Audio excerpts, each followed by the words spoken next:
Oke, sebelumnya kita sudah membahas DHCP server dengan menggunakan server ya. Kemudian kali ini kita akan membahas mengenai DHCP server di mana DHCP servernya itu menggunakan router. Ya, kita langsung saja kita ganti ya server ini. Kita delete dulu. Kita ganti server itu menggunakan router. Ya, jadi routernya saya gunakan yang ini 4331. Oke, kemudian kita hubungkan router ke switch.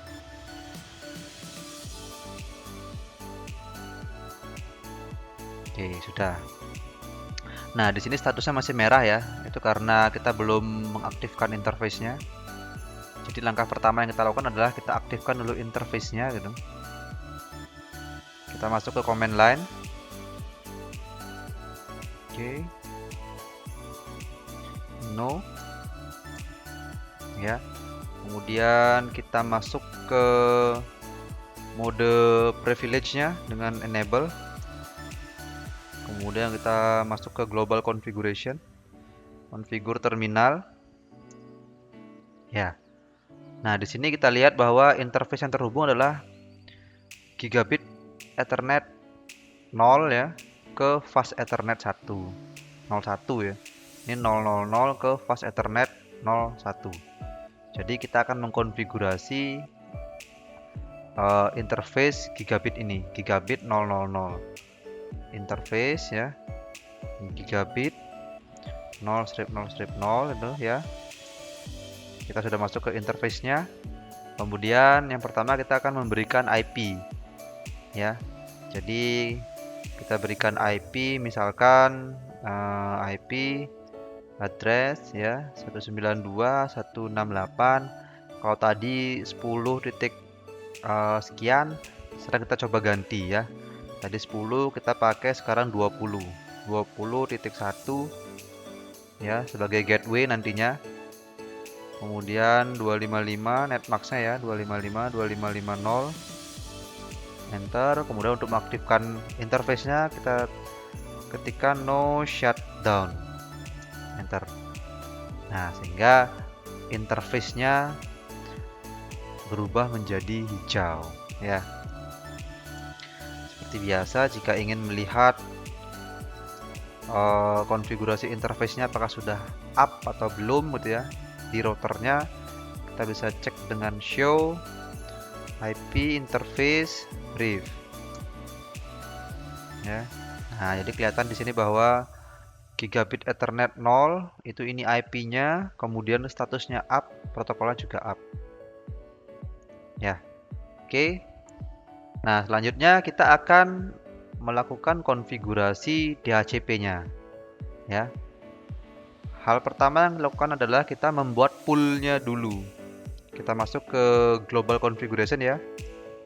Configure terminal. Configure terminal ya. Kemudian kita akan membuat pool dulu, pool DHCP-nya. Ya, jadi komennya adalah IP DHCP pool gitu ya. Nah, kita berikan nama misalkan pool sticky gitu ya.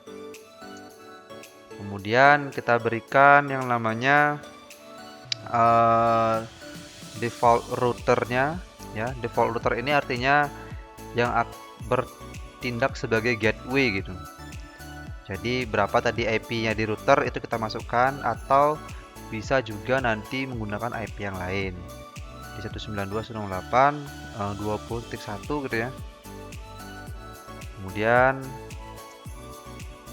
kita masukkan range network yang akan didistribusikan. Jadi networknya misalkan 192.168.20.0 gitu ya.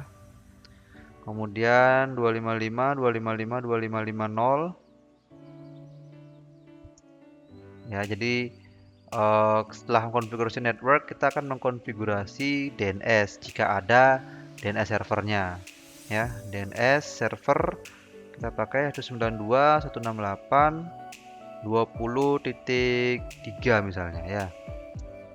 Oke, kemudian kita exit. Jadi kita di pool ini kita hanya mengkonfigurasi default router, kemudian networknya yang akan didistribusikan ya, kemudian ada DNS server jika di dalam jaringan kita ada server DNS-nya ya. Nah, jadi ini konfigurasi pada poolnya ya. Oke, selanjutnya kita akan membatasi gitu IP yang tidak boleh didistribusikan. Jadi kita bisa mengkonfigurasi range IP yang tidak boleh didistribusikan. Ya, dimana nanti IP-IP tersebut misalnya kita gunakan untuk statis ya, sebagai gateway, sebagai IP dari DNS, kemudian IP web server dan macam-macam ya. Jadi ada beberapa IP yang memang tidak boleh didistribusikan. Sehingga kita akan konfigurasi di sini. Kita keluar dulu ya tadi dari konfigurasi poolnya, kita masuk ke global configuration lagi. Itu IP DHCP ya. Kemudian exclude address.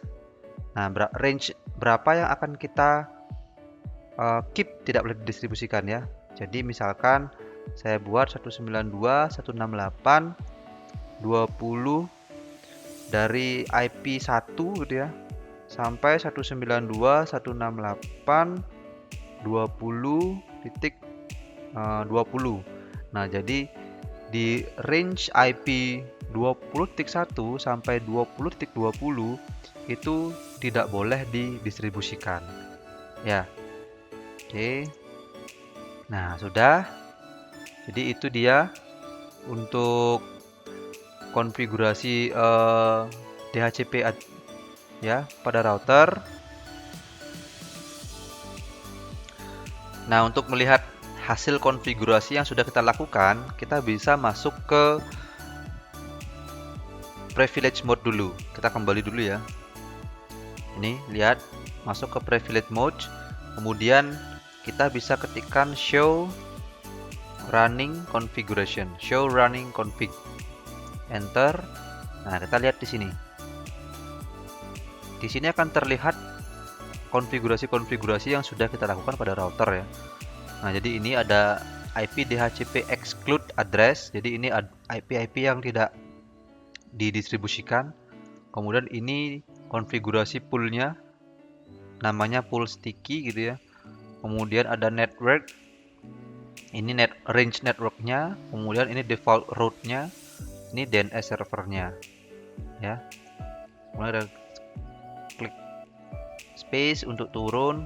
Nah, ini konfigurasi interface yang sudah kita lakukan yang di gigabit Ethernet 000, kita berikan IP address sekian dan juga ini netmax-nya ya.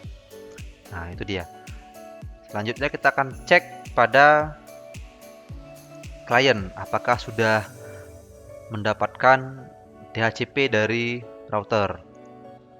Nah, ini tadi ya. Ini IP yang didapatkan dari server sebelumnya. Kita refresh lagi. Ya. Request. Nah, sudah. Ini dia sudah dapat IP 192.168.20.1 gitu ya. Kemudian ini subnet max sekian, default gateway sekian. Nah, ini kalau pakai tampilan di paket tracer ya. Ya, jadi seperti ini. Selanjutnya pada PC 1 kita coba ini static ya. Kemudian DHCP lagi. Ya, request, oke, sudah dapat IP seperti ini. Jadi ini sudah dapat IP dari routernya. Smartphone juga kita refresh DHCP-nya. Oke, sudah berganti ya. Jadi DHCP sukses. Ya, request successful.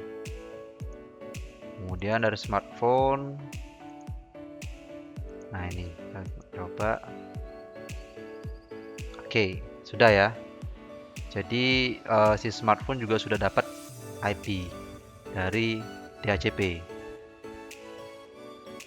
Nah, kita juga bisa menggunakan ini ya, command prompt untuk mereset DHCP ya pada klien.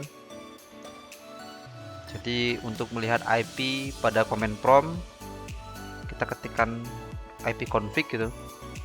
Nah, ini sama ya, dapat IP 20.21. Nah, semisal kita mau merefresh gitu ya DHCP, kita bisa ketikkan IP config gitu. Terus renew.